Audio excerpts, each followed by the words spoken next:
வாழ்க வளமுடன். ஓம் நமச்சிவாய. அனைத்து தமிழ் உள்ளங்களுக்கும் வணக்கம். நாம் இந்த பதிவில் மார்கழி மாதத்திற்கான 12 ராசிகளின் பலன்களையும் அதற்கான பரிகாரங்கள் என்னென்ன என்பதையும் இந்த பதிவில் விரிவாக காண்போம்.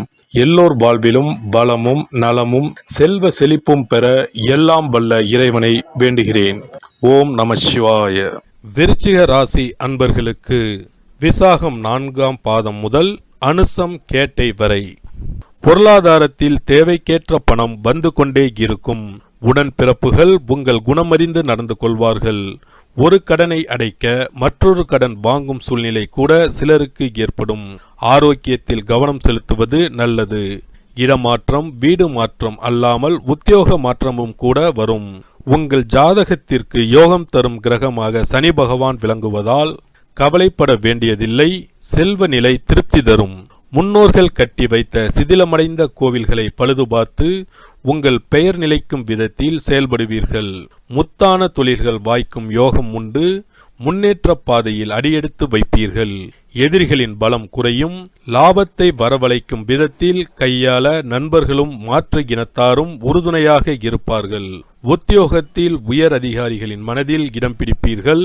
வீடு வாகனம் வாங்க கேட்ட சலுகைகளும் உதவிகளும் வந்து சேரும். அடிப்படை வசதிகள் பெருகும். கனிவான பேச்சால் எல்லோரையும் கவர்வீர்கள். உங்களின் தோற்றப்பொழிவு கூடும். குடும்பத்தில் கலகலப்பான சூழல் ஏற்படும். கடனாக கொடுத்த பணம் கைக்கு வரும். அனாவசிய செலவுகளை குறைப்பீர்கள். வாழ்க்கை துணைவர் வழியில் எதிர்பார்த்த உதவி கிடைக்கும். தோளில் நமைச்சல் நீங்கும். புதிதாக வீடு வாகனம் வாங்க வங்கியில் கடன் உதவி கிடைக்கும். விஐபிகளின் நட்பு கிடைக்கும். வேலை தேடும் அன்பர்களுக்கு நல்ல வேலை அமையும். அடகில் இருக்கும் நகையை மீட்பீர்கள். பழைய கடன் பிரச்சனை கட்டுக்குள் வரும். குலதெய்வ பிரார்த்தனைகளை நிறைவேற்றுவீர்கள். பிரபலங்களின் பட்டியலில் இடம் பிடிப்பீர்கள். பணம் வர தொடங்கும். எதிர்பார்ப்புகள் நிறைவேறும். வழக்குகள் சாதகமாகும். அரைகுறையாக நின்ற வீடு கட்டும் பணியை மீண்டும் தொடங்குவீர்கள். தாய்வழி சொத்துக்களை பெறுவதில் இருந்த தடைகள் நீங்கும். வங்கி கடன் கிடைக்கும். கடினமாக உழைத்து இலக்கை எட்டி பிடிப்பீர்கள். எதிர்பார்த்த வகைகளில் பணம் வந்து சேரும். சுப நிகழ்ச்சிகளால் வீடு களை கட்டும். சிலர் வெளிநாடு செல்வீர்கள். மகனுக்கு நல்ல வரன் அமையும். லேசான தலைச்சுற்றல், சலிப்பு, முன்கோபம், சில காரியங்களில் தடைகள் வந்து செல்லும். பூர்வீக சொத்தில் வில்லங்கம் விலகும். அதிக வட்டிக்கு வாங்கிய கடனை போராடி பைசல் செய்வீர்கள். மேலும் மன உளைச்சல், மறைமுக எதிர்ப்பு, வீண் விமர்சனம் வரக்கூடும். எடுத்த வேலையை முழுமையாக முடிக்க முடியாமல் அவதிக்கு உள்ளாவீர்கள். வாகனத்தில் செல்லும் போதும் சாலையை கடக்கும் போதும் கவனம் தேவை. வழக்கு விஷயங்களில் பின்னடைவு ஏற்படும். யாருக்காகவும் ஜாமீன் கையெழுத்து போட வேண்டாம். அடுக்கடுக்கான வேலைகளால் அவதிக்கு உள்ளாவீர்கள். உத்தியோகத்தில் இடமாற்றங்கள், சம்பள பிரச்சனை, மறைமுக நெருக்கடிகள் வந்து நீங்கும். பிதுர்வழி சொத்து பிரச்சனை தலை தூக்கும். பயம், படபடப்பு நீங்கும். இளைய சகோதர வகையில் பிணக்குகள் நீங்கும். பழைய பிரச்சனைகள் தலை தூக்கும். கணவன் மனைவிக்குள் சின்ன சின்ன சண்டைகள் வந்து போகும். பெரிதாக்க வேண்டாம். வழக்கில் தீர்ப்பு தள்ளி போகும். பெரிய பதவியில் இருப்பவர்களை பகைக்க வேண்டாம். வெளிவட்டாரத்தில் விமர்சனத்தை தவிர்க்கவும். இக்காலகட்டத்தில் யாரையும் நம்பி எந்த முடிவும் எடுக்காதீர்கள். பணம் கொடுக்கல் வாங்கலில் எச்சரிக்கை அவசியம். வியாபாரிகளுக்கு இம்மாதம் பற்று வரவு கணிசமாக உயரும். புது முதலீடு செய்து வியாபாரத்தை விரிவுபடுத்துவீர்கள். கடையை முக்கிய சாலைக்கு மாற்றுவீர்கள். பங்குதாரர்கள் கொஞ்சம் ஏடாகூடமாக பேசுவார்கள். குறைந்த லாபம் வைத்து விற்பதன் மூலம் வாடிக்கையாளர்கள் அதிகமாவார்கள். தொழில் வியாபாரத்தில் பிரச்சனைகள் அதிகரிக்கும். சில இடைத்தரகர்களின் செயல்களால் உங்களுக்கு கிடைக்க வேண்டிய நல்ல வாய்ப்புகள் கடைசி நேரத்தில் தடைபடும். உங்கள் உழைப்புக்கான பலனை அடைய இடையூறுகள் ஏற்படும். சந்தை சூழ்நிலை சாதகமற்று இருப்பதால் ஒவ்வொரு செயலிலும் கவனத்தோடு இருப்பது நல்லது. வேலைக்கு செல்பவர்களுக்கு வீண் பழி சொற்கள் எதிர்கொள்ளக்கூடிய சூழ்நிலையும் மற்றவர்கள் பணியை இணைத்து செய்ய வேண்டிய நிலையும் உண்டாகும். பணியில் சிறப்பாக செயல்பட உடல் ஆரோக்கியம் ஒத்துழைக்காது. ஒவ்வொரு செயலிலும் கவனத்தோடு இருக்க வேண்டிய நேரமாகும்.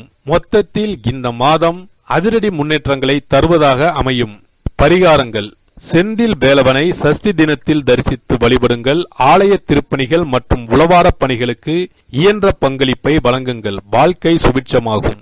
சனீஸ்வர பகவானால் ஏற்படும் பாதிப்புகளை குறைக்க சிறப்பு பரிகாரத்தை இப்பதிவில் காண்போம். சனிக்கிழமை சனி பகவானுக்கு பிடித்த நாள் என்பதால் அன்று மாற்றுத்திறனாளிகளுக்கு உதவி செய்வது சனி பகவானை திருப்தி செய்யும். வசதி இருப்போர் அவர்களுக்கு உதவும் வண்ணம் ஊன்றுகோல், வண்டிகள் போன்றவற்றை வாங்கித் தரலாம். சனி பகவானின் வாகனம் காகத்துக்கு தினமும் அல்லது சனிக்கிழமைகளில் உணவு படைப்பவர்களுக்கு முன்னோரின் ஆசிகளுடன் சனி பகவானின் ஆசிகளையும் பெற்றுத்தரும் என்பது உறுதி. தானத்தில் சிறந்தது அன்னதானம். ஒருவர் பசியாறும் போது அவரது வயிறு குளிர்ந்து நமக்கு அவரது வாழ்த்துக்கள் கிடைக்கும்.